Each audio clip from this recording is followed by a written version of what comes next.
partout comme France Inter. Faut pas croire tout ce qu'on dit à la télévision. Merci YouTube pour la liberté d'expression. C'est la vérité absolue, juste de l'info et de l'actu. Si t'as un doute sur le contenu, check les sources ou le nombre de vues. C'est la vérité absolue, juste de l'info et de l'actu. Si t'as un doute sur le contenu, check les sources ou le nombre de vues. Calme-toi Dimitri, la force tranquille, ça tape dans le mille. De midi à minuit, dégomme les mensonges comme des quilles. Depuis qu'il y a des séances publiques, je veux plus au cirque mais à l'hémicycle. Scandale politique et médiatique, pour rien rater il faut que tu cliques. Mec c'est Rémi, le meilleur du pire en ligne de mire. Aucun parti pris, que des avis bien réfléchis. J'ai encore bourré comme un Polac, donc je pensais voir Laurent Ournac. Je crois que je suis toujours à côté de la plaque, mais en politique je sais qui est le crack. Ouais je sais qui est le crack. Juste au milieu. Je crois que je sais qui est le crack.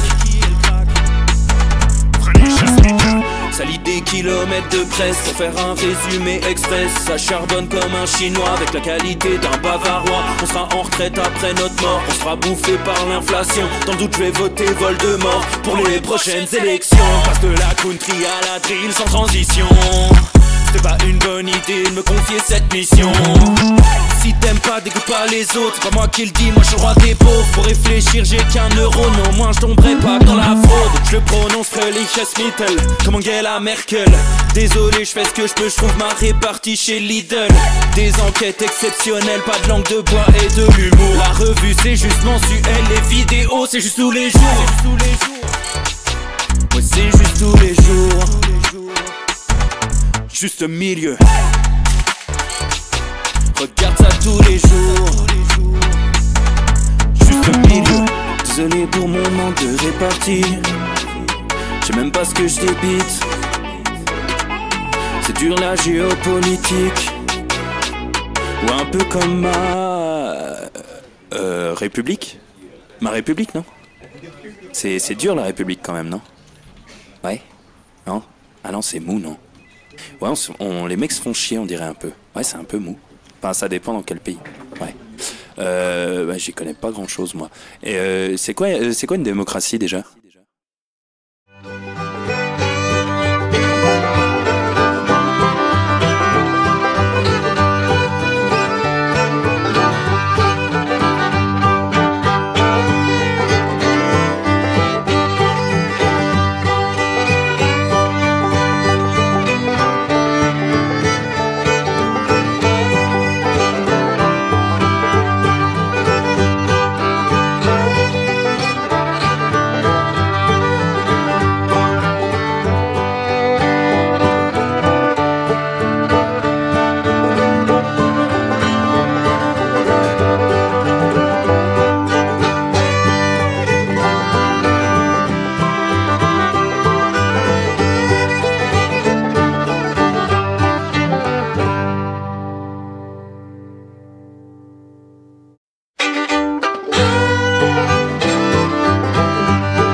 Ça tourne en boucle comme BFM, t'existes plus comme REM. Tout est en grève comme RER, ça capte partout comme France Inter.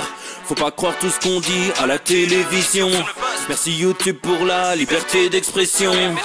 C'est la vérité absolue, juste de l'info et de l'actu. Si t'as un doute sur le contenu, check les sources ou le nombre de vues. C'est la vérité absolue, juste de l'info et de l'actu. Si t'as un doute sur le contenu, check les sources ou le nombre de vues. Calme-toi Dimitri, la force tranquille, ça tape dans le mille. De midi à minuit, dégomme les mensonges comme des quilles. Depuis qu'il y a des séances publiques, je veux plus au cirque mais à l'hémicycle. Scandale politique et médiatique, pour rien rater il faut que tu cliques. Mec c'est Rémi, le meilleur du pire en ligne de mire. aucun parti pris, que des avis bien réfléchis. J'suis encore bourré comme un Polac, donc j'pensais voir Laurent Ournac. J'crois que j'suis toujours à côté de la plaque, mais en politique j'sais qui est le crack. Ouais, j'sais qui est le crack. Juste milieu. J'crois que j'sais qui est le crack. Ça lit des kilomètres de presse pour faire un résumé express. Ça charbonne comme un chinois avec la qualité d'un bavarois. On sera en retraite après notre mort, on sera bouffé par l'inflation. Dans le doute je vais voter Voldemort pour les prochaines élections. Passe de la country à la drill sans transition. C'était pas une bonne idée de me confier cette mission. Si t'aimes pas, dégoûte pas les autres. C'est pas moi qui le dis, moi je suis le roi des pauvres. Pour réfléchir, j'ai qu'un euro, non, moi je tomberai pas dans la fraude. Je le prononce Mittel, comme Angela Merkel. Désolé, je fais ce que je peux, je trouve ma répartie chez Lidl. Des enquêtes exceptionnelles, pas de langue de bois et de l'humour. La revue c'est juste mensuel, les vidéos c'est juste tous les jours. Ouais, c'est juste tous les jours. Juste milieu. Regarde ça tous les jours. Juste milieu. Désolé pour mon manque de répartie. Je sais même pas ce que je débite. C'est dur la géopolitique. Ou un peu comme ma République. Ma République, non? C'est dur la République quand même, non? Ouais? Non? Ah non, c'est mou, non? Ouais, les mecs se font chier, on dirait un peu. Ouais, c'est un peu mou. Enfin, ça dépend dans quel pays. Ouais. Bah, j'y connais pas grand chose, moi. Et c'est quoi une démocratie déjà?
Ça tourne en boucle comme BFM, t'existes plus comme REM. Tout est en grève comme RER, ça capte partout comme France Inter. Faut pas croire tout ce qu'on dit à la télévision. Merci YouTube pour la liberté d'expression. C'est la vérité absolue, c'est de l'info et de l'actu. Si t'as un doute sur le contenu, check les sources ou le nombre de vues. C'est la vérité absolue, c'est de l'info et de l'actu. Si t'as un doute sur le contenu, check les sources ou le nombre de vues. Calme-toi Dimitri, la force tranquille, ça tape dans le mille. De midi à minuit, dégomme les mensonges comme des quilles. Depuis qu'il y a des séances publiques, je veux plus au cirque mais à l'hémicycle. Scandale politique et médiatique, pour rien rater il faut que tu cliques. Mec c'est Rémi, le meilleur du pire en ligne de mire, aucun parti pris. Messieurs, dames, bonjour à tous les copains, il est l'heure du retour du Juste Bistrot, j'espère que vous allez bien, 16h46, 22 octobre 2024 les copains, il est l'heure du 391e Juste Bistrot, très heureux de vous retrouver, voilà, pour une nouvelle semaine de bonheur, de plaisir, où on se retrouve, enfin début de semaine, on est mardi. ça n'aura échappé à personne. La France entière est désormais au courant de ce raz-de-marée qui est de la tournée zinzin. J'étais du côté de Saint-Étienne, les amis, je vais vous en parler bien évidemment. Et quel bonheur, voilà, de vous retrouver. On est de retour avec de beaux sujets. Il y a du Trump, Kamala Harris, il y a de la Moldavie, hein, la Casa de Papel à côté, c'était une promenade de santé. Joli braquage démocratique. Donc on se régale, on va parler de tout ça aujourd'hui, bien évidemment. Les copains, voilà, j'en profite avant toute forme de débat pour remercier Mange ta glace 2180 qui vient de sub 27e mois.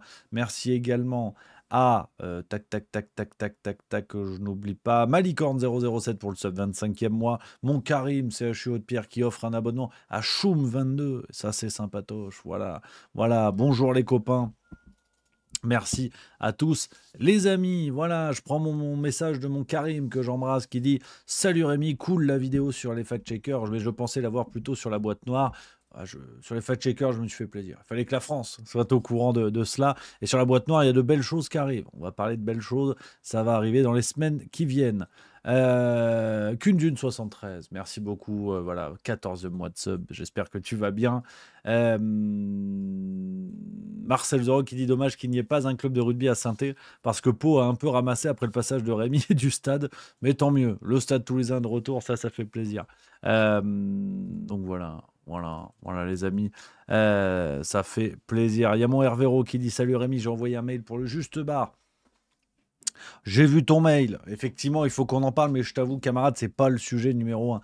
Il y a beaucoup de choses en ce moment à gérer, tu t'en doutes. On peut en papoter, tu développes-moi par mail les idées que t'as. Mais là, comme ça va pas se faire dans un mois. Tu te doutes bien qu'on a autre chose à foutre. Pour l'instant, on est sur une belle idée qui me plairait énormément, mais projet après projet. Sinon, on se perd et ça s'appelle la Macronie. Et ça, pas de ça chez nous. Voilà. Merci à mon copain Romain qui dit excellente vidéo sur les fact-checkers. Ça fait toujours du bien de les tailler. J'espère que ça vous a plu, hein, les amis. Le Fact-Checking Comedy Club, c'est le nouveau format sur Juste Milieu. Alors, avec des statistiques en ce moment, je n'y comprends plus rien. Hein, je ne vais pas vous mentir. Sur la chaîne YouTube Juste Milieu, les amis, je ne comprends plus rien. Sur les stats des vidéos, ça fait de moins en moins de vues. J'ai de plus en plus d'échos de gens qui ne sont pas au courant, qui n'ont plus les notifications, qui ne voient plus les vidéos dans leur fil. Donc, on bricole. On sort toujours la même quantité de vidéos. On s'en fout. On continue, on y va à fond. Mais voilà, n'hésitez pas à aller faire un tour sur la chaîne de Juste Milieu sans voir les notifications ou quoi, parce que apparemment, on est dans l'œil du cyclone. Et ça, c'est pas bon. Donc on s'en fout. On continue, bon gré, mal gré. Voilà, malgré de canard d'ailleurs. Voilà. Merci à DM Pascal pour le sub 12e mois. Ça fait plaisir également. Donc les copains, heureux de vous retrouver pour cette nouvelle semaine. 2 dates encore extraordinaires à Saint-Étienne. Voilà, et je fais un gros bisou, il est là, c'est magnifique. Mon Ludo Vicloire dans le chat qui dit salut Rémi, c'est Ludo le presque digitateur. Voilà, ça c'est magnifique. Allez faire un tour sur ses réseaux sociaux. Vous tapez Ludo le presque digitateur parce qu'il y a un jeu de mots. Il est malin le bougre. Tapez ça sur internet, allez voir son site, c'est sympa comme tout, parce que je vous raconte l'histoire, je vous parle de Saint-Étienne, ça tombe bien, ça tombe bien. 2 dates exceptionnelles, on était complets les 2 soirs, on s'est régalé les amis, vraiment que du plaisir, et on est allé boire un verre avec les spectateurs, comme d'habitude, ça devient une habitude extraordinaire pour papoter ensemble. Il y avait une 20aine de personnes tous les soirs, c'était vraiment génial, et je vois pas mon Ludo, on était une tablée, ça déconnait, ça papotait. Mon Ludo, il déboule avec un jeu de cartes dans les mains. Je dis, qu'est-ce qu'il veut, lui? C'est quoi encore ce public-là? C'est Fort Boyard ou c'est un public sérieux? Et là, il me dit, non, mais tu veux que je te fasse un tour? Je dis, vas-y, Harry Potter. Et ben, j'étais sur le cul. Et d'ailleurs, bon, alors dit comme ça, personne ne va comprendre grand-chose, mais les gens qui ont assisté à cette scène comprendront qu'il n'y a aucune grivoiserie là-dessous. Ludo a réussi à faire apparaître des cartes sous mon cul. Voilà. Non, mais je le dis. Et c'est vrai que ça n'a aucun sens, cette phrase. J'en suis tout à fait conscient. Moi, j'étais là, lui, il était là, il y avait d'autres gens autour. Tout le monde était habillé. Et il fait des trucs comme ça. Mais j'ai toujours rien compris. Donc, c'est extraordinaire. Extraordinaire. Bisous, mon Ludo. J'espère que tu vas bien. Il y a Vince Toire qui nous dit dans le chat bonsoir, en ce moment je ne peux même plus regarder les vidéos sur YouTube depuis mon téléphone. La vidéo se met sur pause. En plus du shadowban, si on ne peut même plus regarder de vidéo, juste mieux compliqué. Bon, écoute. Alors ça par contre, t'es sûr que c'est pas un bug, c'est la vidéo qui te met toute seule sur pause, c'est quand même bizarre ça. Là, ça en tout cas, ce serait du jamais vu. Là, tu es peut-être surveillé par les Russes. Attention quand même. Attention quand même, les copains. Donc voilà, on va continuer. On va continuer et on va commencer surtout l'émission aujourd'hui. On va parler de la Moldavie, je vous l'ai dit. Que de plaisir, que de plaisir. J'attends gentiment que les gens s'installent pour cette émission. Mais on a des belles affaires. Tiens, on peut commencer pour s'échauffer. Merci à Fu8 pour le subprime 13e mois. Merci beaucoup. Euh, on peut commencer avec la belle affaire. Alors, je vais vous en parler demain dans la farce tranquille, mais on va quand même y aller gentiment. L'affaire Kerbrat. Andy Kerbrat. Je ne sais pas si vous avez suivi cette histoire-là. Du bonheur, de la politique comme on l'aime. Andy Kerbrat, donc pour vous donner un petit peu le contexte, député LFI de la région de Nantes, si je ne dis pas de conneries, enfin, circonscription autour de Nantes, je vérifie ça avant de vous dire des bêtises. Tac, tac, tac, tac, tac. La deuxième circonscription de Loire-Atlantique, voilà, c'est ça, je vais vous montrer. Et ce bon vieil Andy Kerbrat nous a régalé. Il nous a régalé. C'est un monsieur qui nous disait pourtant ceci à la téloche il y a quelques semaines en arrière. Insoumise décide publiquement, ouvertement, de ne pas s'emparer de ces thématiques-là, de cette thématique de la sécurité. Je pense que vous ne connaissez pas mes positionnements et les sujets que j'ai pu porter sur la deuxième circonscription, sur, par exemple, les plaques tournantes qu'ils peuvent avoir sur les quartiers Malakoff ou Bautière. Qui sont les zones de ma circonscription, sur le fait que, comme peuvent le dire certains habitants, ils ont peur pour leurs enfants pour deux raisons, soit de tomber sur la BAC qui a des comportements racistes, soit de tomber sur un règlement de compte entre dealers qui peut menacer d'un coup de balle leur enfant. Donc moi, en fait, je me positionne toujours, comme je peux le faire au niveau des peuples à l'international, au niveau des populations, au niveau des habitantes et habitants de la ville de Nantes. Et je comprends. Et en réalité, je vais vous dire, je soutiens cette initiative des habitants de Bellevue, car je trouve qu'elle est essentielle, elle est salutaire. Elle sort de la vision purement sécuritaire. J'entends que les moyens de police sont essentiels, mais je le rappelle, la lutte contre la drogue, avant tout, avant de mettre des bleus dans la rue, c'est la police judiciaire, c'est le démantèlement des réseaux et des trafics humains. Voilà, donc quelqu'un d'engagé contre la drogue, parce que la drogue, comme dirait Pierre Palmade, ça vous met toujours sur de mauvais rails. Et donc Andy Kerbrat, alors bon, le problème, mais moi honnêtement, j'aimerais souligner quand même la piste de l'accident. Voilà, la piste de l'accident. Le camarade Andy Kerbrat, le problème, c'est que bon, il s'est fait chipper dans le métro de Paris. Flagrant délit d'achat de drogue. Voilà, le député Andy Kerbrat face à ses engagements contre le trafic. Voilà, il s'est fait interpeller en flagrant délit d'achat de drogue dans le métro parisien. Apparemment, la drogue, c'était du 3-MMC. Pareil que ce sont des histoires de chemsex, c'est-à-dire que tu prends cette drogue et derrière, tu deviens plus ou moins un Rocco Siffredi du Bon Coin.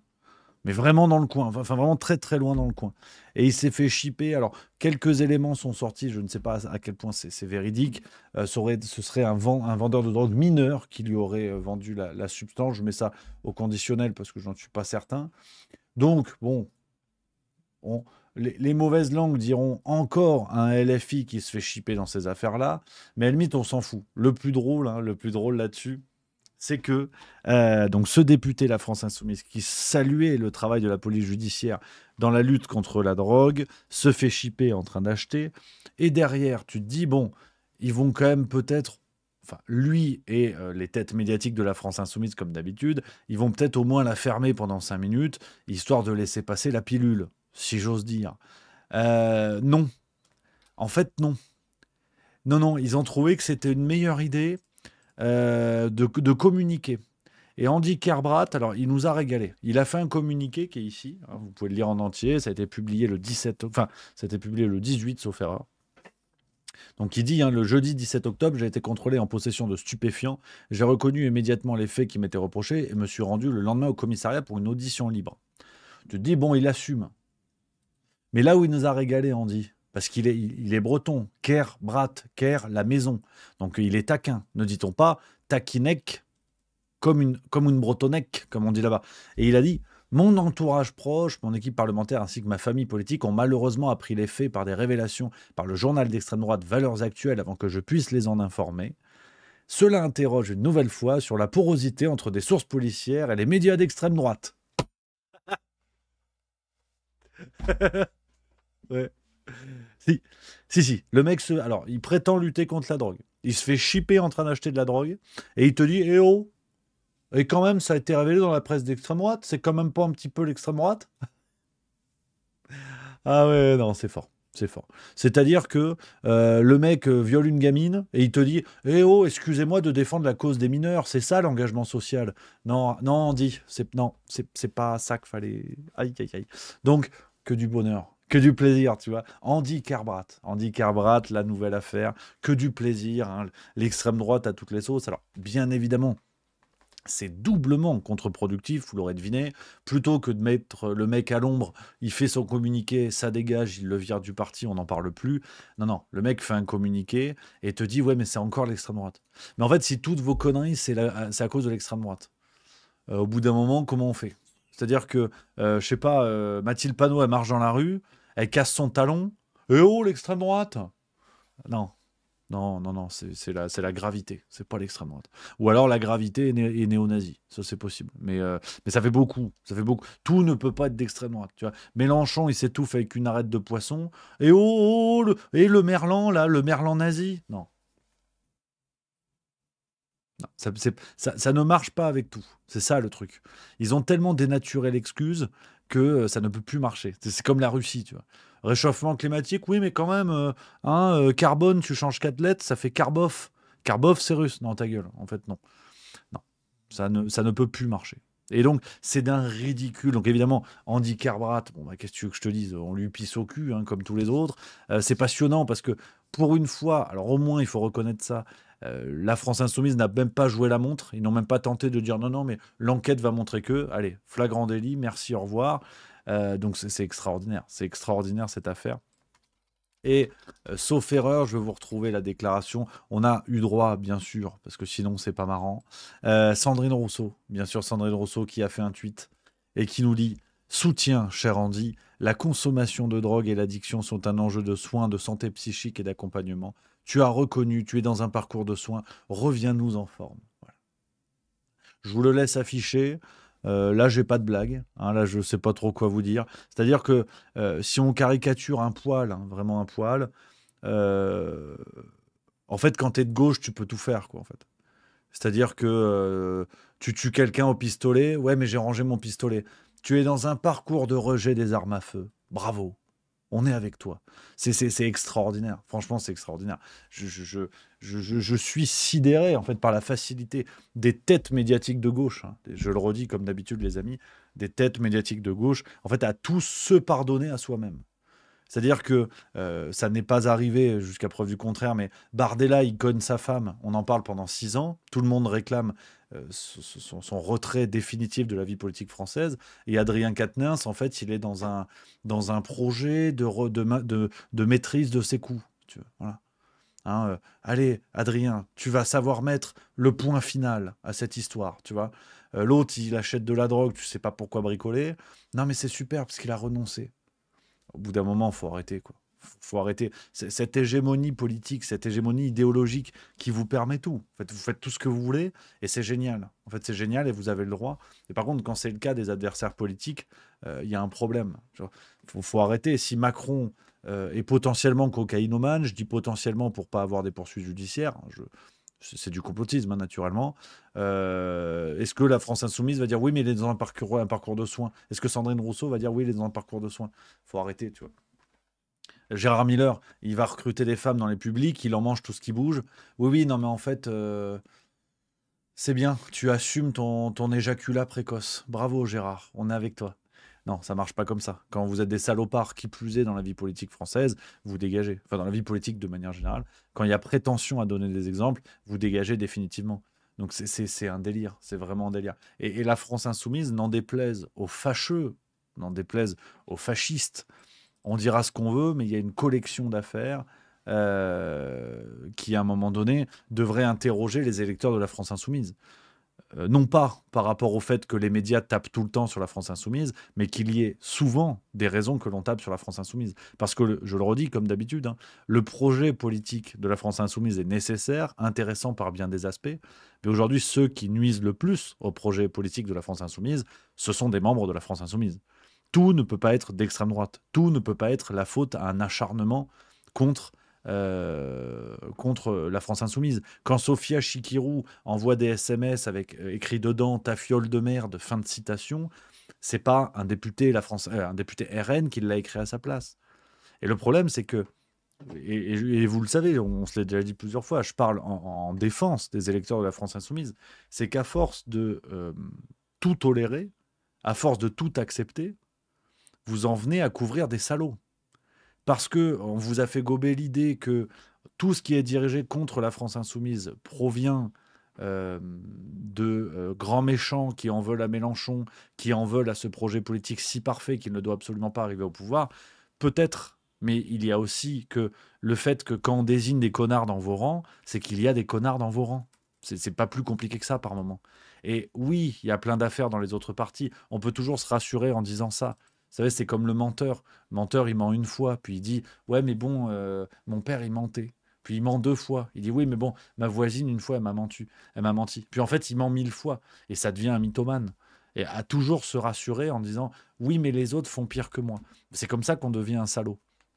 C'est de se dire « Les autres font toujours pire. » Donc on cumule l'action des autres pour se rassurer, alors que c'est notre seule action qui devient de pire en pire. Et la France insoumise, on est en plein là-dedans. Et c'est terrible, parce que moi je pense aux électeurs à qui on fait avaler des couleuvres pas possible. Mais regardez, factuellement, regardez aujourd'hui les têtes d'affiche de la France insoumise, de gens qu'on ne peut pas mettre de côté parce que ce sont les inféodés de Mélenchon.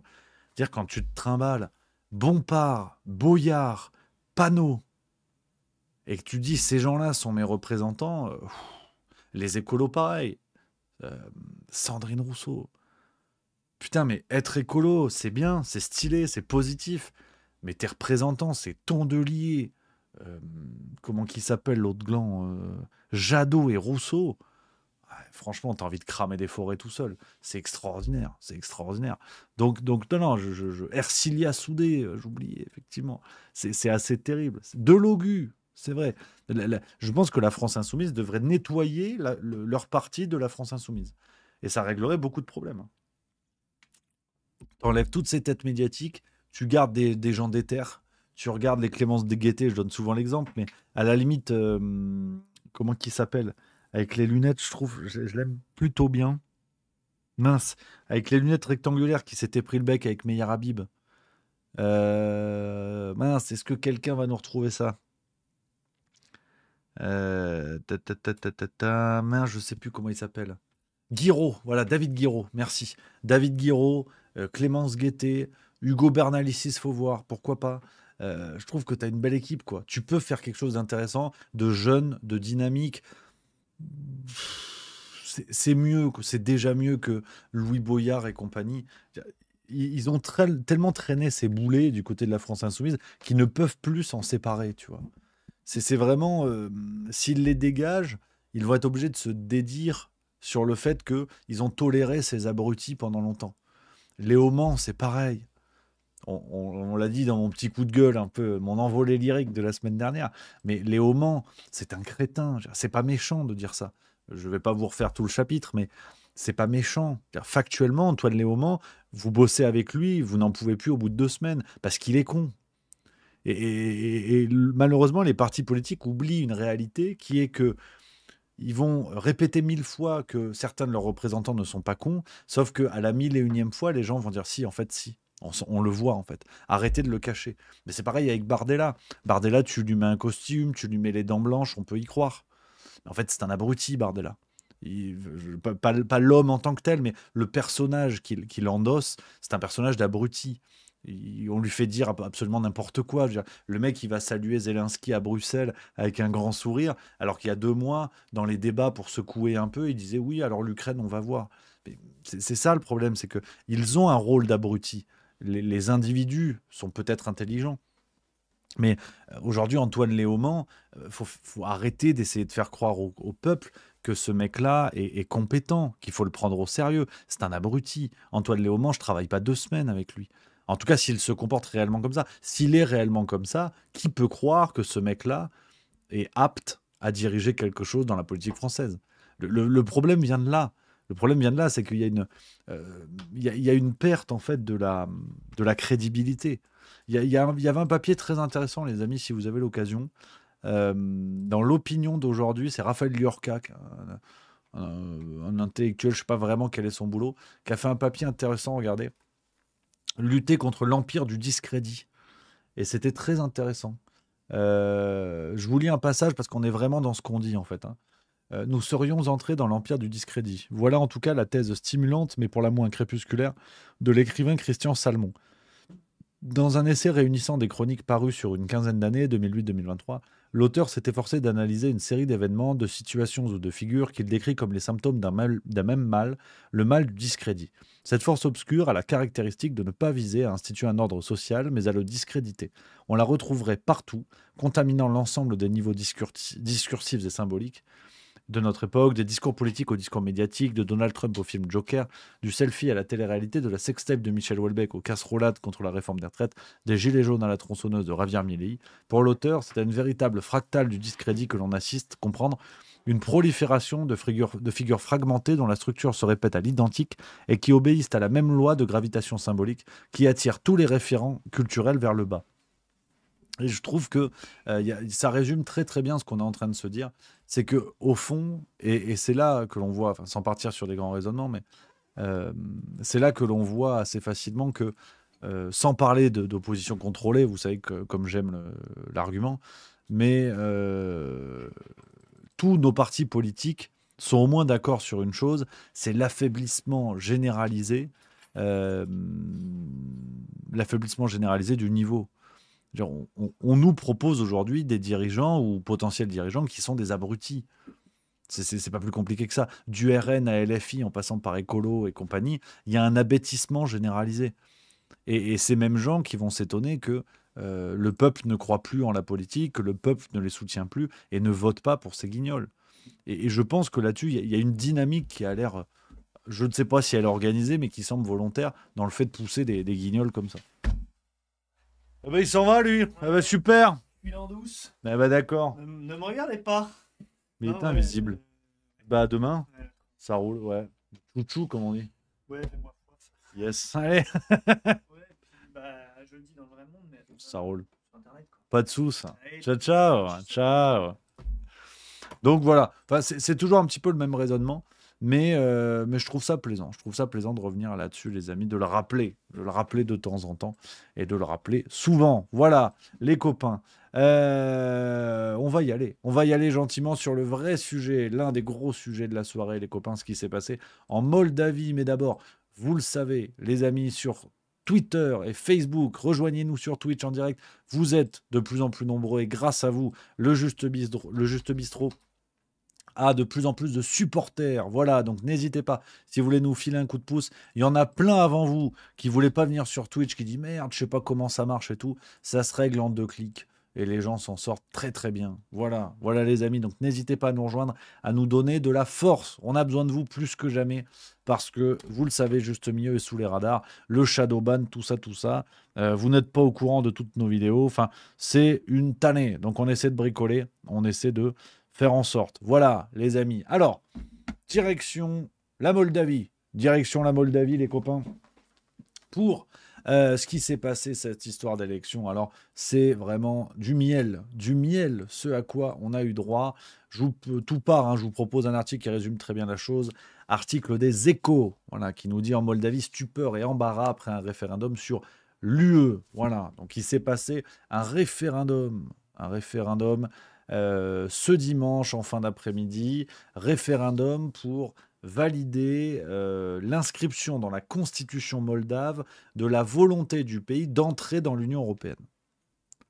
La formulation est un petit peu pompeuse, mais vous allez comprendre qu'elle a toute son importance. Je vous ai déterré des petits trucs dans les médias, c'est du grand guignol.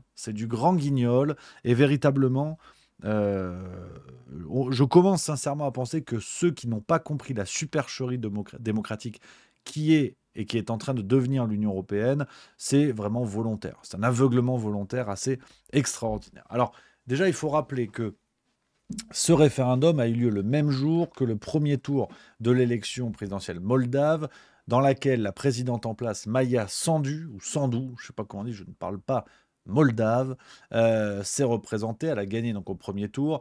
Elle sera opposée à un type, on en parlera dans quelques minutes, au second tour.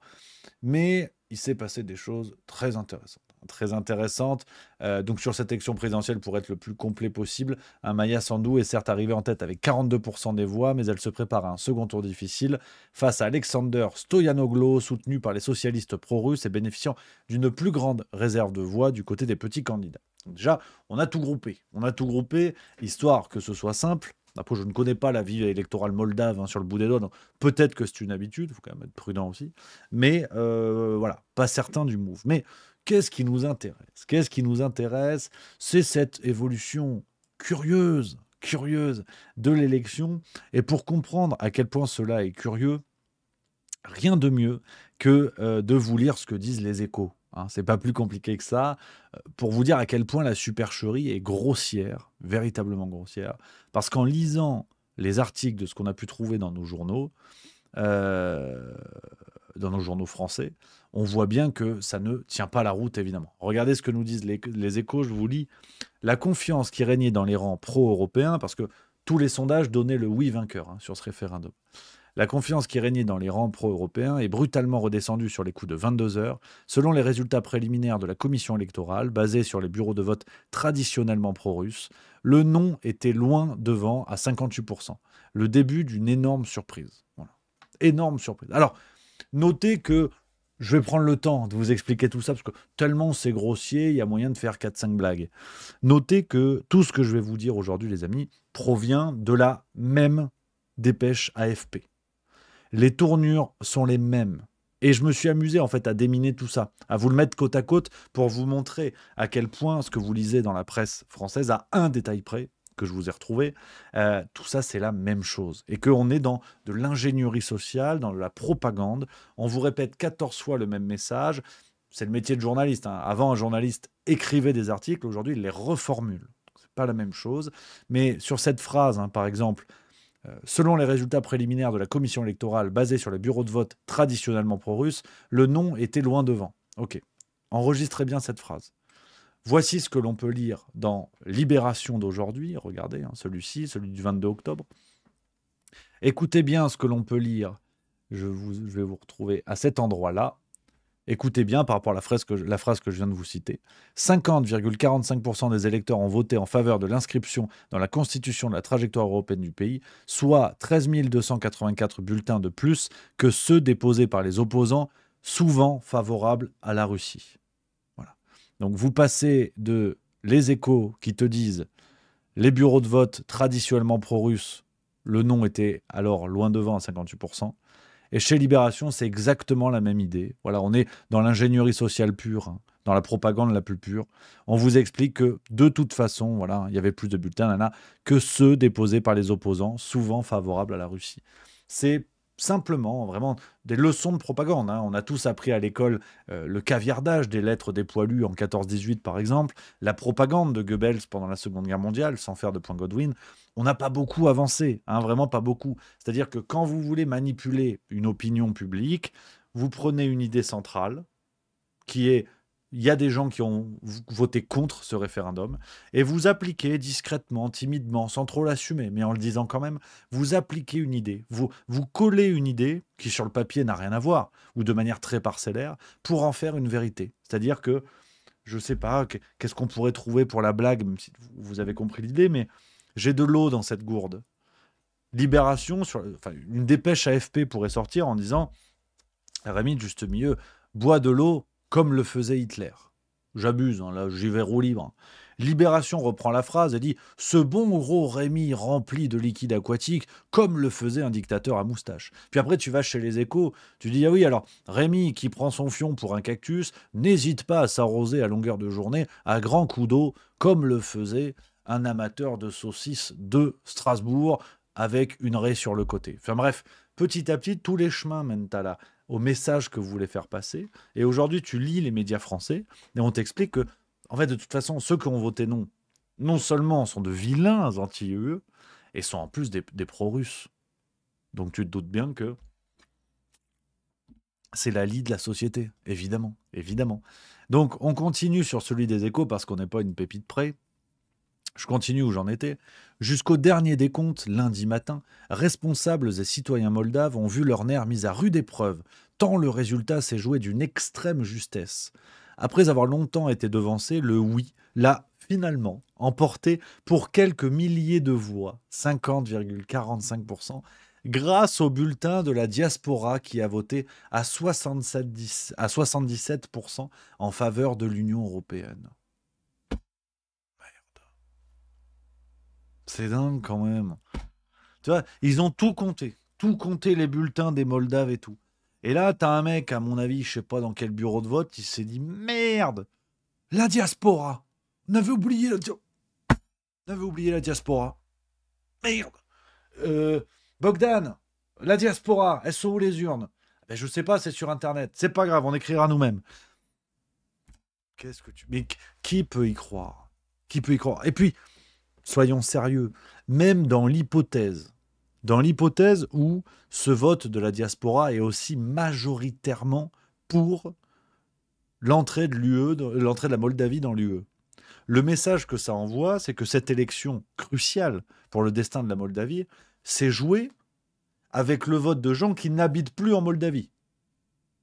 Donc techniquement, des gens qui n'en ont rien à branler, en fait. Donc ça ne tient pas.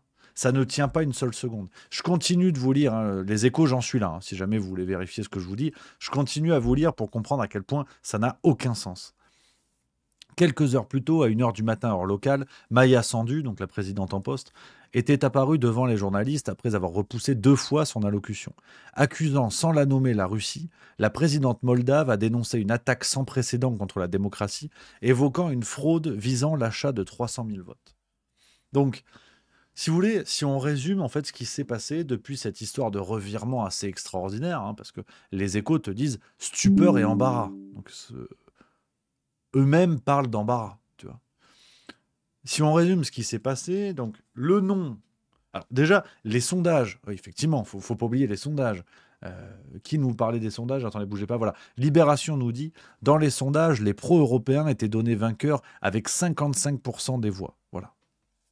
Donc, si on résume l'histoire, mais qui est un classique, va falloir s'habituer. Les sondages te disent quelque chose. Les urnes font mentir les sondages.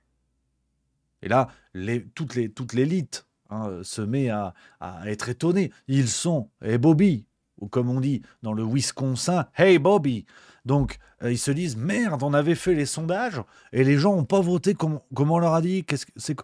La diaspora !» Ah ben d'accord, allez, la diaspora. Donc, en quelques heures de temps, l'élection est retournée par des votes de la diaspora. On ne sait pas où elle est établie, cette diaspora.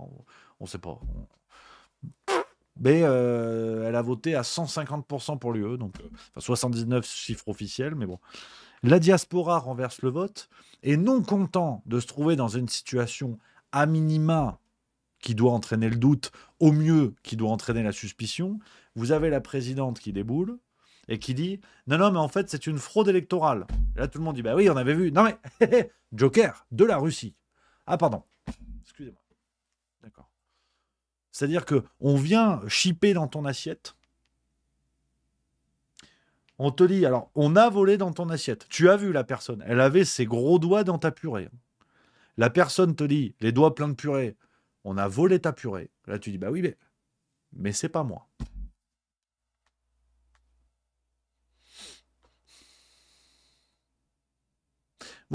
Voilà l'état dans lequel nous sommes, si vous voulez, aujourd'hui. C'est la faute des Russes. Alors, on est allé nous chercher le nom d'un certain... parce qu'on en parle de partout ces derniers jours. Enfin, depuis ce matin, d'ailleurs. Comment qu'il s'appelle, le bougre? Ils sont allés nous chercher le nom d'un Russe, évidemment. Attendez, je crois que les Échos en parlent. Merde, comment il s'appelle? Bon, c'est pas grave, je retrouverai dans d'autres articles. Mais bon, c'est les Russes. De toute façon, voilà. C'est les Russes. Hein, tu vois, les Échos nous donnent un peu plus de détails ici. Depuis l'annonce de la tenue du référendum fin 2023, la Russie mène dans l'ancienne République soviétique une guerre hybride inédite, s'accordent à dire de nombreux experts et observateurs. Moscou y a déversé quelques 100 millions d'euros pour faire balancer le résultat des votes, mettait en garde l'équipe de Maya Sandu à l'approche des scrutins. En juin, le Royaume-Uni, les États-Unis et le Canada avaient, eux, averti de l'existence d'un complot russe. Donc, voilà, en fait, de toute façon, c'était couru d'avance. Hein. C'était couru d'avance, évidemment. Alors, pour avoir des informations sur la diaspora moldave, j'ai fait un peu de recherche, parce que je ne suis pas au niveau des fact-checkers, mais voilà.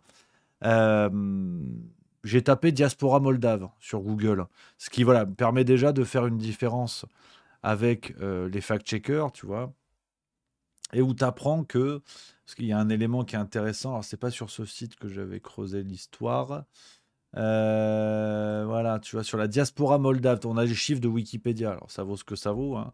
On en a une grande partie, tac, attendez. Parce que j'avais vu un chiffre par rapport à l'implantation des Moldaves qui sont partis vivre à l'étranger. Est-ce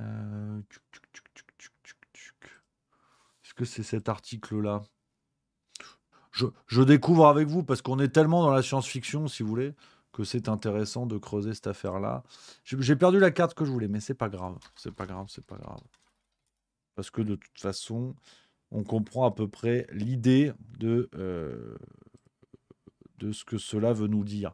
Donc, on continue un petit peu, les amis. J'ai perdu les chiffres que je voulais trouver pour vous montrer l'implantation de la diaspora moldave, dont certains sont en Russie, une certaine partie, pas la majorité, mais une belle partie, ce qui montrerait que de la diaspora russe en Russie a voté pour l'introduction. Enfin, évidemment, vous doutez que ça n'a aucun sens. Mais une fois qu'on a dit ça, une fois qu'on a dit que de toute façon, les méchants, c'est les Russes, hein, à chaque fois, que de toute façon, l'argent, que la Russie a donné de l'argent pour influencer ces élections, alors que l'Union européenne, ça n'a rien à voir. Hein. Quand ils promettent monts et merveilles, notamment sur le plan financier, si la Moldavie intègre l'Union européenne, évidemment que ça n'a rien à voir avec des enjeux financiers, bien sûr. Hein, il y a d'ailleurs la chaîne YouTube Trouble Fait qui fait un super boulot, qui en a parlé, qui l'a expliqué, qui a démontré que l'Union européenne fait exactement pareil. Hein, c'est le principe de l'ingérence, mais c'est pas de l'ingérence. Voilà, c'est ça le truc. C'est pas facile. Hein. C'est pas facile, mais tu vois, par exemple, quand on essaie de faire gober aux gens que l'ingérence est forcément extraterritoriale. La Russie peut faire de l'ingérence sur les élections américaines. Par contre, quand un studio de cinéma américain sort un film sur Trump en pleine période d'élection, pour le présenter évidemment sous un jour qui n'est pas le meilleur, ça, c'est pas de l'ingérence. Ça n'a rien à voir. C'est de la culture. Voilà. Donc, pour vous montrer hein, que déjà, on a gobé cette histoire-là, qui est que l'ingérence n'est pas nécessairement extraterritoriale. Vous pouvez avoir de l'ingérence en interne. Je veux juste vérifier hein, que ce film, The Apprentice, donc le film sur Donald Trump dont je vous parle, a bien été produit aux États-Unis. Pays de production Canada, excusez-moi. Les 4 pays de production, Canada, Danemark, États-Unis, Irlande. Donc encore mieux, si vous voulez. Encore mieux, vous avez de l'ingérence claire, et là, il n'y a bien sûr aucun problème. Là, il n'y a pas de souci. Mais ça va un peu plus loin que ça. Hein. Sur ces histoires de la Russie, on peut développer. Si vous voulez, le Figaro a dit un petit peu plus de choses là-dessus. Je vous montre l'article. Hein. Le Figaro, toujours aujourd'hui, toujours de ce jour. Hein. Toujours de ce jour, c'est pas beau, hein, c'est pas beau. La présidente moldave dénonce une fraude massive aux élections. Le référendum sur l'adhésion à l'UE l'a emporté de justesse et Maya Sandu affrontera un candidat véreux au second tour de la présidentielle. Voilà. Le Figaro, si jamais tu n'avais pas compris, ils te disent que non seulement le vote au référendum n'est pas bon, et même celui au premier tour des présidentielles, parce que le candidat en face, il est véreux. Voilà. Olivier Véreux. Alors, c'est pas lui, mais ça pourrait être ça. Donc, pour vous dire à quel point on vous prend pour des camemberts, mais vraiment, hein, et qu'on mal vécu, hein, ceux qui puent très fort. Parce qu'on vous dit que tout est mauvais, en fait. Tout est mauvais, sauf ce que le système décide. Donc c'est bien sûr complètement délirant. Il n'y a aucune prudence, il n'y a absolument rien là-dedans. Et le fameux monsieur hein, dont on vous parlait, c'est ce Shore. Voilà, je vous donne, il y a des chiffres en plus hein, dans le Figaro. C'est même le vote de la diaspora, autrefois très présente en Russie, mais établie majoritairement dans l'UE depuis le début des sanctions internationales contre Moscou en 2022, qui a permis au oui de l'emporter de justesse avec 50,16% des voix. Selon les derniers sondages, quelques 4,7 millions de Moldaves vivraient en Roumanie, alors que la population de la Moldavie ne s'élève qu'à 2,6 millions d'habitants. Même le Figaro met 3 petits points, pour vous dire à quel point même les chiffres démographiques font peur, où tu te dis on ne peut pas leur faire confiance. C'est n'importe quoi. Hein. On nous explique, la diaspora qui représente la majorité de l'électorat est dans son ensemble pro-UE et pro-Sandu. C'est dire à quel point les techniques d'ingérence de Moscou à destination de la population vivante en Moldavie ont été efficaces. S'alarme Elena Marzak, cofondatrice et présidente du think tank Platform for Security and Defense Initiative. Donc, rien n'est crédible. Rien n'est crédible là-dedans. Mais la cerise sur le gâteau, et je vous en parlais au début de cette séquence, les amis, on va y arriver parce qu'en fait, tout ce que je vous dis, excusez-moi, je vais être un peu vulgaire, couvrez les oreilles des enfants. Tout ce que je vous dis, on s'en branle. Mais on s'en branle dans des largeurs que vous n'imaginez pas. Mais vraiment que vous n'imaginez pas. Je resalue une fois de plus le boulot de Trouble fait. Je sais que beaucoup d'entre vous ont compris que cette histoire d'élection, ça ne tenait pas. Et que si on était complotiste, on se dirait « Tiens, c'est marrant, ils nous refont le coup comme en 2005, ils nous refont le coup comme dans bien des élections où tout ça a été pipoté. » Mais en fait, le problème, c'est que cette histoire de suspicion, cette histoire de diaspora, cette histoire de résultats qui s'inversent en quelques heures parce qu'on avait oublié des votes. En fait, on s'en fout. Et ils vous le disent. Tout ça est du spectacle pour vous occuper une fois de plus. Vous savez, comme souvent, on a la pyramide des niveaux de lecture, comme la face émergée de l'iceberg, où on regarde la face émergée. Par moment, on essaie de creuser un petit peu en se disant « Tiens, j'ai un peu la tête sous l'eau et je vois des trucs que les autres ne voient pas. » Je vous propose d'aller vraiment tout en bas de l'iceberg. Et certains d'entre vous sont au courant, évidemment, déjà. Et je sais que les plus souverainistes d'entre vous ne se racontent pas d'histoire sur ça. Mais qu'est-ce que l'on peut lire dans un article des Échos, une fois de plus, en date d'aujourd'hui, une fois de plus, 22 octobre 2024. Vous avez ce passage que je vous lis en entier, pour comprendre à quel point on s'en fout, en fait. Et ils vous le disent qu'on s'en fout. Je vous lis. Ce que je vous cite, c'est une déclaration d'un, je cite, source de la commission. Hein, une source de la commission. On ne sait pas qui c'est, mais une source de la commission. Qui nous dit la victoire du non au référendum n'aurait pas été un désastre total, car il portait sur l'inscription dans la Constitution de l'objectif d'adhésion du pays à l'Union européenne. Cela n'aurait pas stoppé le processus d'adhésion lancé en juin. Voilà. Donc, ils vous le disent. Regardez, c'est écrit là. Elle est là, cette citation. Tac. Après, ils te disent que ça envoie quand même un mauvais signal et tout. Mais ils vous le disent que cette histoire d'élection potentiellement volée, potentiellement truquée, je n'en sais rien, je ne peux pas l'affirmer. Au-delà du fait que tout semble suspect, bien évidemment. Ils vous disent qu'on s'en fout, parce qu'en fait, ce référendum était purement factice, même pour le peuple moldave. C'était juste un référendum pour que la volonté d'entrée de la Moldavie dans l'UE soit inscrite dans la Constitution. C'est au même niveau que l'engagement de la France, enfin l'inscription des engagements de la France, des engagements écologiques de la France dans la Constitution. On s'en branle en fait. Ça n'a aucune cohérence, ça n'a aucun intérêt. Et ils vous le disent. Même si le peuple avait voté non à 100%, il l'aurait quand même fait. Alors, c'est une source proche de la commission qui te le dit. Mais moi, c'est les Échos. C'est sérieux, les Échos. Donc, je les écoute. Je dis, tiens, c'est les Échos, donc c'est vrai. Donc, ils te le disent. Cette élection, c'était pour occuper le peuple, pour faire croire en quelque chose, une fois de plus, comme en 2005, comme en 92. Donc, c'est là où je trouve qu'il y a quelque chose de très intéressant, c'est que parfois, et c'est paradoxal ce que je vous dis, mais pour voir la face immergée de l'iceberg, il n'y a pas besoin de chercher longtemps. Il faut lire entre les lignes et voir ce genre d'éléments. Il ne se cache plus. Il ne se cache même plus. Donc à partir de là, c'est facile. Les Moldaves vont se faire emmancher comme les Français se sont fait emmancher, les Pays-Bas, d'autres pays, j'ai toujours un doute sur les Pays-Bas, qui avaient voté non en 2005, et c'est quand même passé, comme à chaque fois. Donc, mon but n'est pas, si vous voulez, de dire les élections, ça va rien, on se fait à chaque fois baiser et tout. J'aimerais juste pousser chacun à être suffisamment rigoureux pour comprendre comment on se fait avoir. Et aujourd'hui, le projet de l'Union européenne est clair, ça fonctionne comme ça. Ça fonctionne comme ça, avec des référendums factices, où on gagne du temps en faisant croire au peuple qu'il a son rôle à jouer, et ça avance, et ça avance, et ça avance. Et on met des enjeux complètement extérieurs, la Russie, l'inflation, l'électricité, je sais pas quoi. Mais aujourd'hui, quand on étudie sérieusement le fonctionnement de l'Union européenne, quand on regarde comment ça fonctionne et quand on regarde ce qui se passe, c'est-à-dire, euh, l'engagement de l'Union européenne qui a été décidé au nom d'une poignée de gens, l'engagement de plusieurs centaines de millions de citoyens dans des guerres, dans des conflits géopolitiques, dans des conflits économiques, voilà où on en est, voilà où ça nous mène. Un projet européen à l'origine plutôt salutaire où on nous disait la démocratie, la liberté des peuples, l'autonomie, la libre circulation. Bon ben voilà où ça mène. Ils sont en train d'enlever toutes les promesses pour être dans une structure supranationale d'ordre totalitaire. Mais c'est assez clair.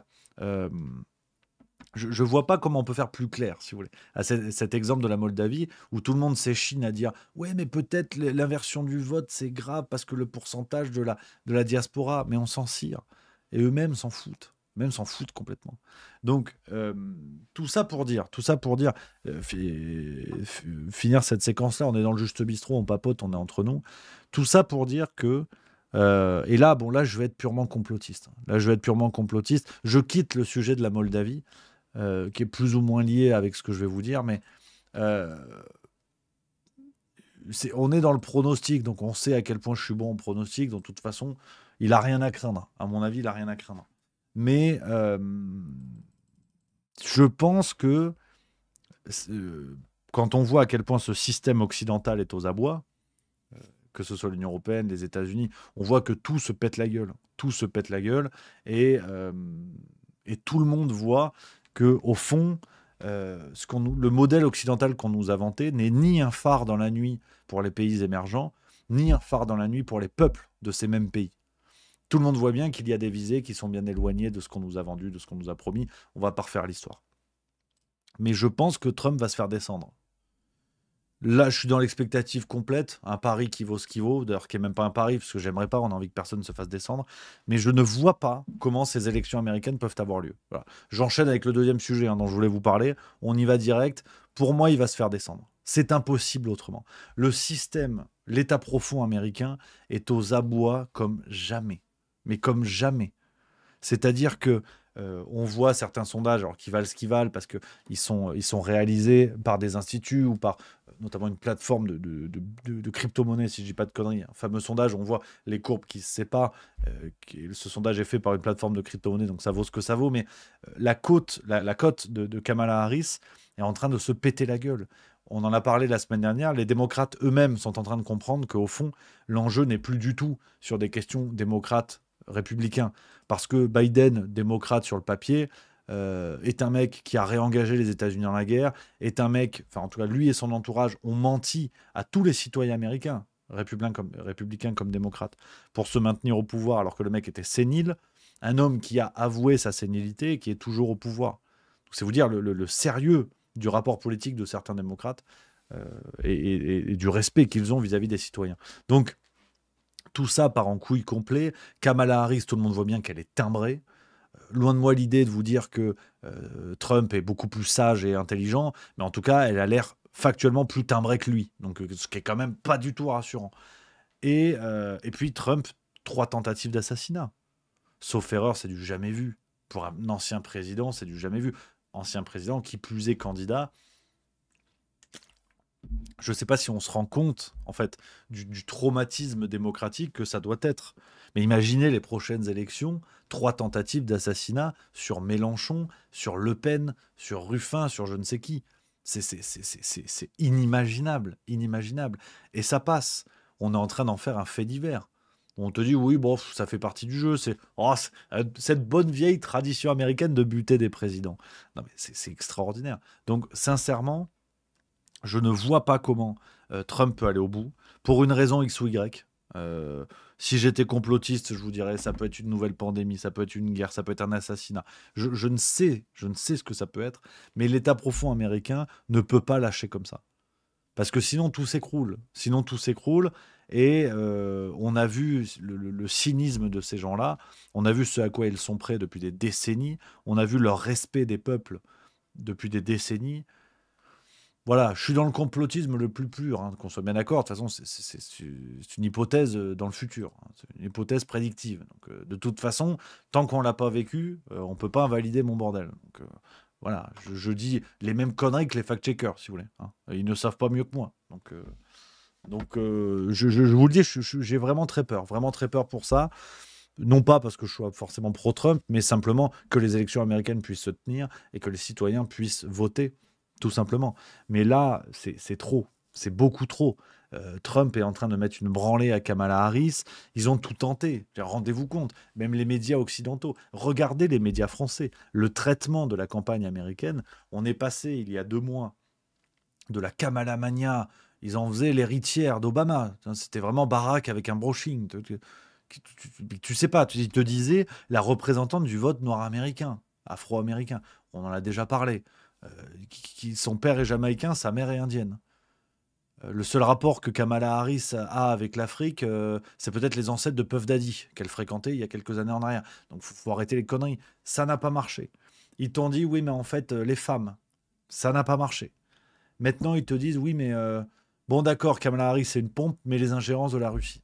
Ils en sont à te ressortir ces histoires-là. Donc, c'est complètement dingue. Tu as de l'instrumentalisation de partout.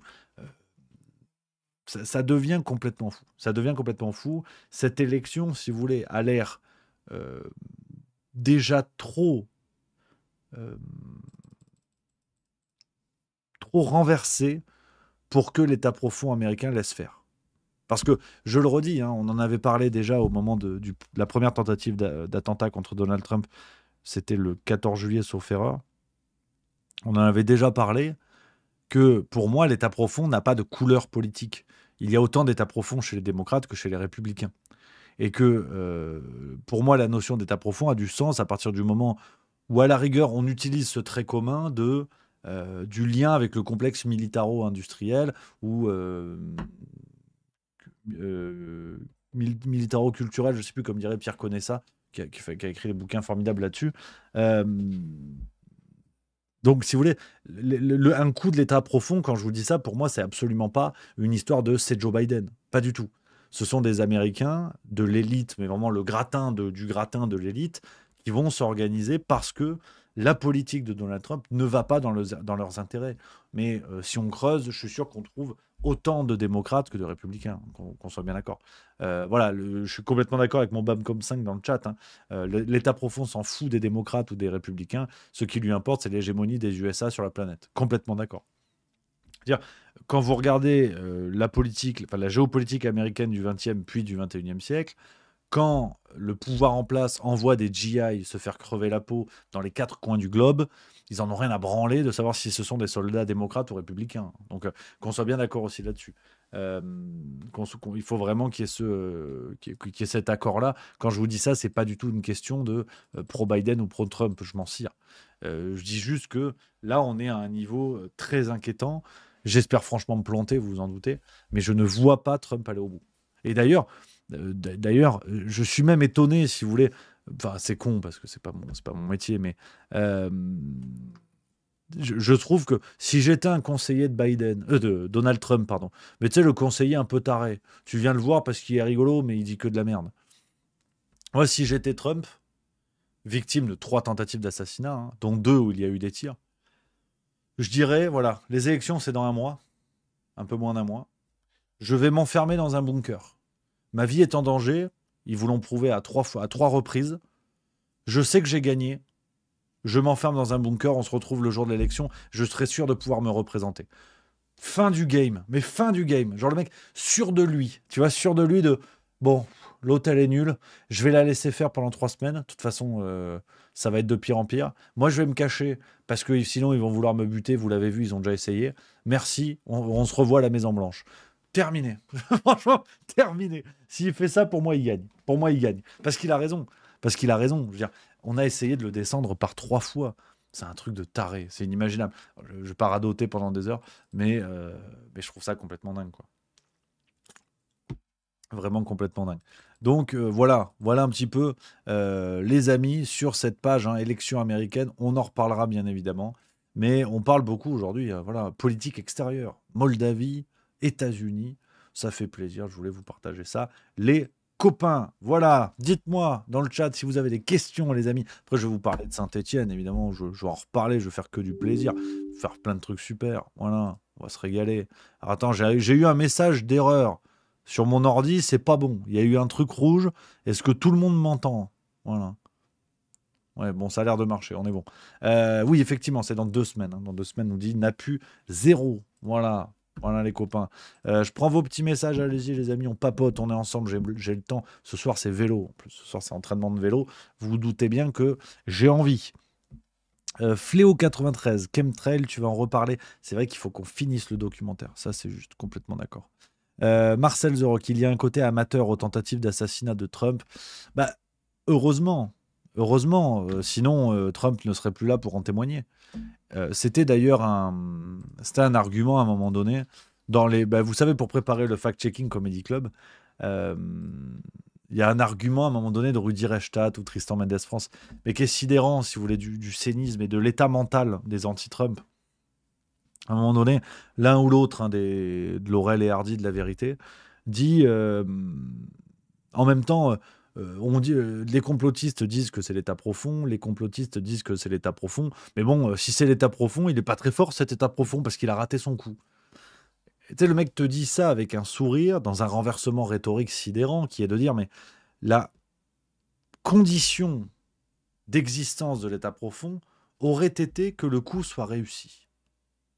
Pour vous dire, en fait, le niveau de bêtise de ces gens-là, ou de mauvaise foi, sûrement de mauvaise foi, je refuse de croire qu'ils soient réellement bêtes, mais on est à un niveau, si vous voulez, d'un raisonnement, d'un bambin, quoi. D'un bambin. C'est que le mec n'a pas accès au niveau de réflexion supplémentaire, qui est de dire, c'est ce qu'on appelle une tentative.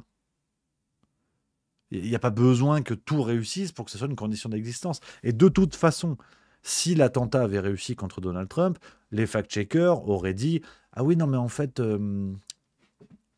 oui, ça a marché. Oui, ils ont tué Trump. Mais c'était un tireur isolé. » Le loup solitaire, oui. Le loup solitaire.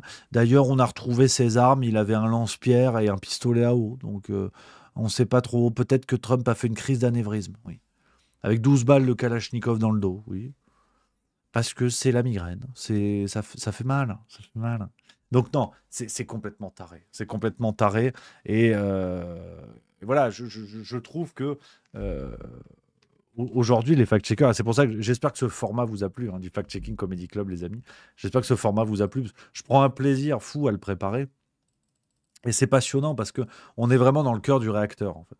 On est dans le cœur du réacteur de, si vous voulez, aujourd'hui, pour couvrir la propagande ambiante, pour couvrir l'évolution de la propagande en Occident plus largement, nos médias, si vous voulez, sont les commis de cuisine. Tu vois, c'est le type qui il prépare les sauces. Tu vois. Et vraiment, les fact-checkers, ils cuisent la viande. C'est vraiment, tu es au cœur du réacteur. Si tu te mets dans leur tête, tu comprends la perception de 80% des journalistes. Parce qu'ils ont un rapport complètement dérangé, qui est tellement idéologisé qu'on est, et franchement, c'est pas une vanne, mais on est à 2 doigts d'une croyance comme celle de la petite souris ou du Père Noël. La petite souris, bon, elle doit bosser au Crédit Agricole parce qu'avec tous les chicots qu'elle ramasse, tu mets un chicot sous ton oreillette, mets 2 euros. Bon, moi j'ai arrêté d'y croire, j'avais 24 ans. Parce que je vois ma daronne qui arrive dans mon lit à 2 h du matin, j'écoute maman. J'ai pas envie de finir président de la République, donc tu dégages de ma chambre, il est 2 h du matin, j'ai perdu mon chicot, c'est comme ça. Et là, elle me dit, bon, faut que je t'avoue un truc. En fait, la petite souris, c'est moi. Ah, je dis, maman, c'est vrai que j'ai toujours pensé que tu avais une gueule de... Elle me dit, non, mais t'as pas compris. La petite souris, l'histoire de un chicot, 1 euro. En fait, c'est moi. Et puis au bout de 3 semaines, j'ai réalisé, j'ai dit, bon, effectivement, peut-être que c'est vrai, peut-être que je la soupçonnais, de toute façon, je la soupçonnais. Je pensais qu'elle était doublure cascade dans Ratatouille, donc j'ai dit, effectivement, maman, je te crois. Et si vous voulez, le fact-checker, aujourd'hui, on n'est pas loin de ça.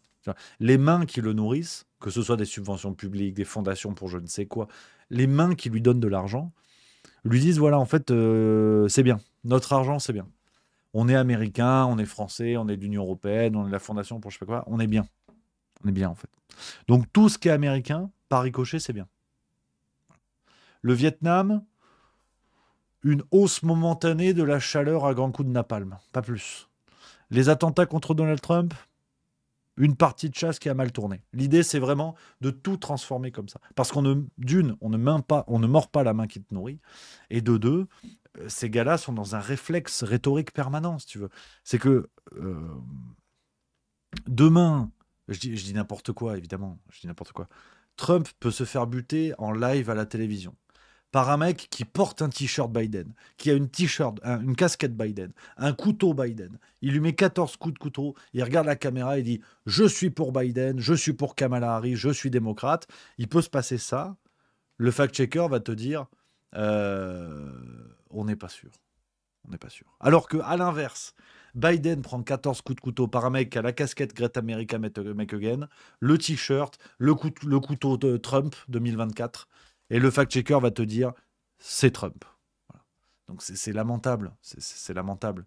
Au bout d'un moment, on le voit bien, ça devient extrêmement grossier. Donc voilà un petit peu les amis, ce grand raisonnement, mais on radote, on le rappelle souvent. Parce que c'est souvent la même chose, évidemment. Et X3N K1S qui dit ça serait suspect quand même la panoplie complète, mais ça serait pas plus suspect que Annecy. Enfin, on peut rouvrir tous les dossiers un petit peu sensibles, mais Annecy c'est pareil. Le kéfier Jésus est grand, rappelez-vous. Le terroriste a déclaré, nous dit BFM TV, Jésus est grand. Avec un kéfier, un couteau, tu sais pas pourquoi, on n'a plus aucune nouvelle des victimes, alors qu'on est dans l'ère de la victime permanente. Annecy, on a fait une vidéo là-dessus. C'est sidérant ce qui s'est passé. C'est sidérant. Et encore aujourd'hui, on n'a aucune nouvelle. On a foutu des coups de couteau dans des bébés. Je suis désolé de revenir là-dessus. C'est un dossier qui m'énerve à chaque fois. Parce que vraiment, je ne connais pas les tenants et les aboutissants de cette histoire. Mais ne serait-ce que le traitement médiatique, est parfaitement insuffisant. Et cette insuffisance, par contraste avec d'autres attentats du genre, où on en a parlé pendant des tonnes, où encore aujourd'hui on a des reportages sur les victimes de tel ou tel attentat, c'est cette ère de la victimologie. Là, à Annecy, on ne sait rien. Le mec qui a pris une balle perdue de la police, on ne sait rien. On ne sait même pas s'il y a eu un procès contre les policiers qui ont tiré. Alors que toute la politique française vient chialer quand il y a des bavures policières. Si là, ça n'est pas une bavure policière, je ne sais pas ce que c'est. On a foutu des coups de couteau dans des bambins et on ne sait pas. On n'a plus de nouvelles. On ne sait pas qui va bien, on ne sait pas qui va mal. Terroriste, on ne sait pas où il en est. Il est en prison, il n'est pas en prison. C'est n'importe quoi. C'est absolument n'importe quoi. Et à l'heure de la victimologie la plus poussée, je vous renvoie vers le bouquin formidable qui s'appelle La stratégie de l'émotion d'Anne-Cécile Robert. On est là-dedans.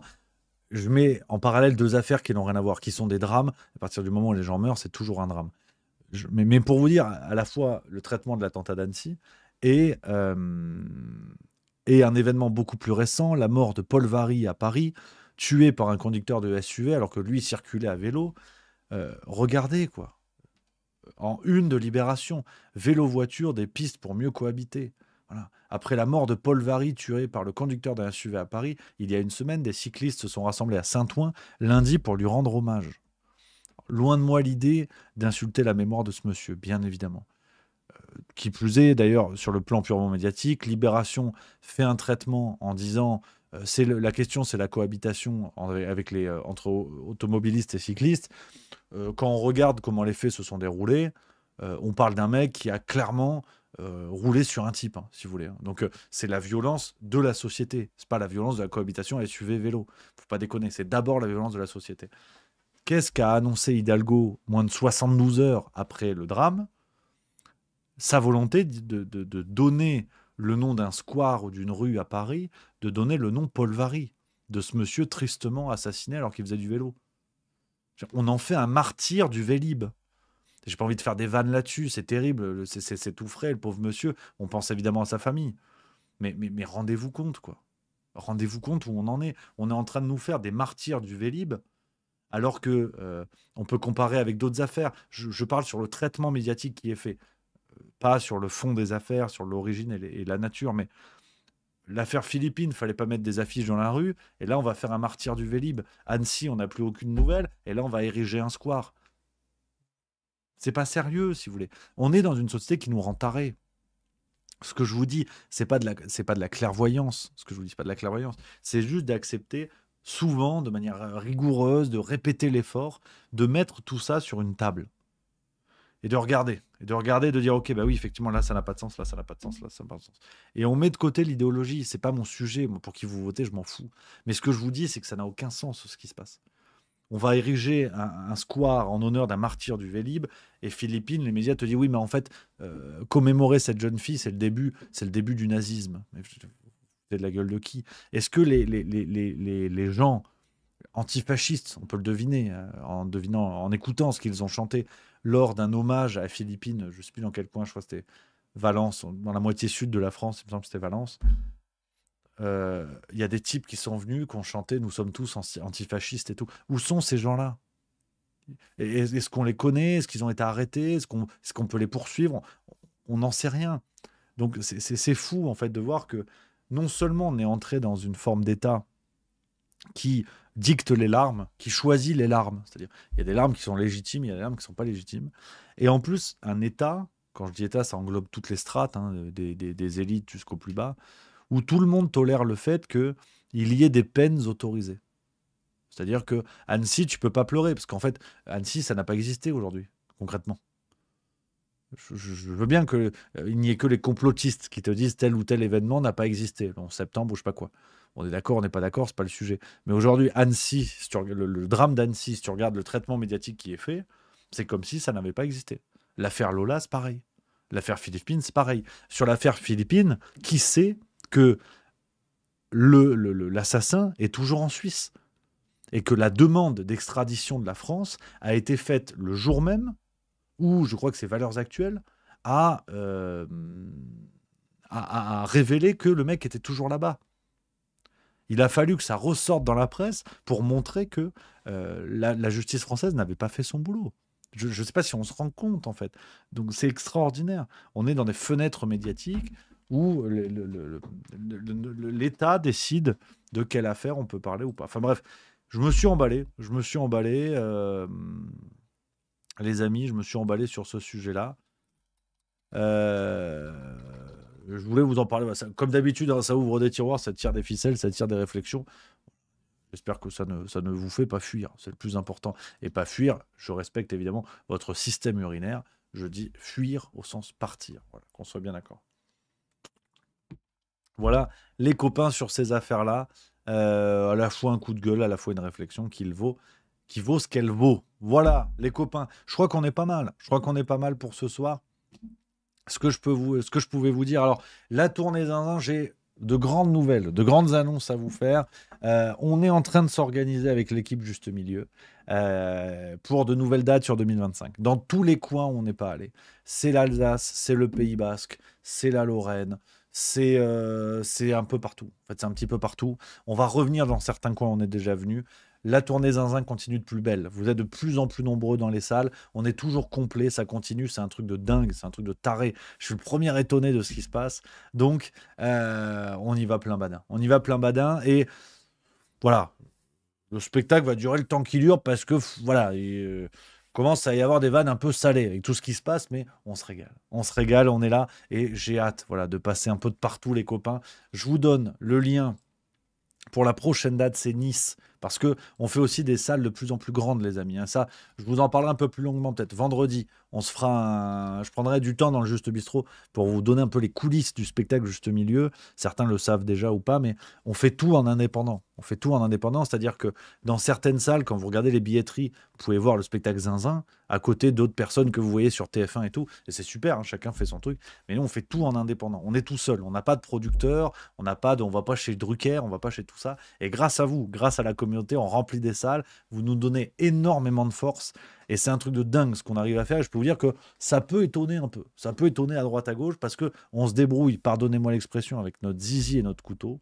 Et c'est un truc de dingue de réussir ce pari fou, de remplir des salles de plus en plus grandes grâce à vous, les amis. Donc, on continue les bêtises. Je peux vous dire qu'on n'a pas fini. Jusqu'à fin 2025, je vais tout donner pour aller de partout, être en forme, être à fond la forme, pour aller de partout. Et je compte sur vous, si vous voulez nous aider dans cette aventure, montrer qu'on peut faire des trucs comme ça. On peut faire des putains de salles sans passer chez Arthur, sans passer chez Drucker, sans avoir des promos pas possibles à la Fnac. On peut faire une tournée complètement indépendante et en plus avec des vannes pour se foutre de la gueule du système. Donc on est quand même pas mal. On est quand même pas mal dans l'idée de pousser la blague jusqu'au bout, les copains. Donc je compte sur vous. Si vous avez envie de nous aider, de nous soutenir là-dedans, les copains. Je vous partage donc le lien de la prochaine date, c'est Nice. Nice, le 7 novembre 2024. On a déjà vendu plus de la moitié des places. C'est une salle de 256 places, les amis. Et c'est pareil. Avant nous, après nous, il y a des gens qui vont... Et c'est super, hein, je le redis, il y a plein d'humoristes que j'adore. Hein. Il y a des théâtres où, je crois que quelques jours avant, quelques jours après, il y a Julien Santini que je trouve extraordinaire. Je suis trop heureux de jouer, moi, l'apprenti humoriste, stagiaire. Je suis très heureux de jouer sur les mêmes planches que ces grands humoristes-là que j'aime beaucoup.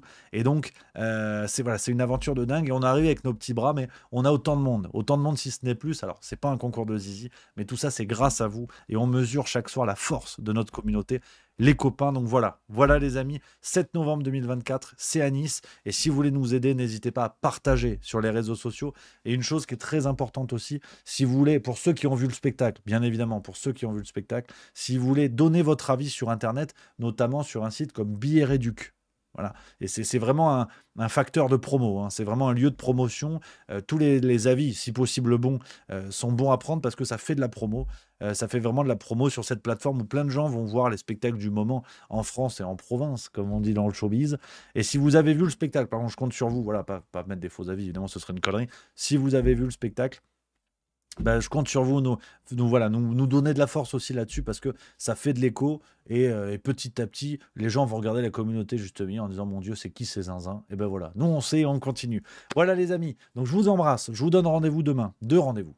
Tac, tac, tac. Demain, ça tac, tac, tac, badaboum, c'est très mal fait. Demain, on est sur de la farce tranquille et du juste bistrot. C'est la doublette. C'est la farce tranquille à 18h et le Juste Bistrot à 16h45. Alors, 16h45, si tout va bien, je préfère vous prévenir, il y aura sûrement du retard. Je devais enregistrer aujourd'hui, ce sera demain. J'enregistre un interview avec Juan Branco. Donc, très heureux. Voilà, c'est pour ça on va prendre tout le temps nécessaire parce que je sais que ça vous plaira derrière. Donc, peut-être que le Juste Bistrot va commencer à 17h30, à 18h. Peut-être qu'il n'y aura pas de Juste Bistrot, mais... soyez rassurés, dites-vous que s'il n'y a pas de Juste Bistrot, c'est que l'interview avec Juan Branco a duré plus longtemps que prévu et donc que vous allez vous régaler. Voilà, pas ricocher. Enfin, en tout cas, j'espère, je vais tout faire pour. Voilà, donc voilà, demain, il n'est pas impossible qu'il n'y ait pas de Juste Bistrot, mais vous en connaissez la raison, les amis. Voilà. Merci les copains, très heureux. Je suis très heureux de vous avoir retrouvé, ça m'a remis la banane. Je suis un peu fatigué, je suis très content. Et puis je sais que maintenant il y a de plus en plus de gens en fait que je croise au spectacle qui font partie de la famille du Juste Bistrot. Donc c'est génial. Je vois des visages de gens à qui je parle et ça me fait vraiment plaisir. C'était le cas et ça va être le cas de plus en plus. Voilà, merci les copains, merci d'être là, toujours plus nombreux, toujours en forme et n'oubliez pas, on est ensemble, on garde la banane. Je vous embrasse. Vive la rigolade et vive la France. À demain.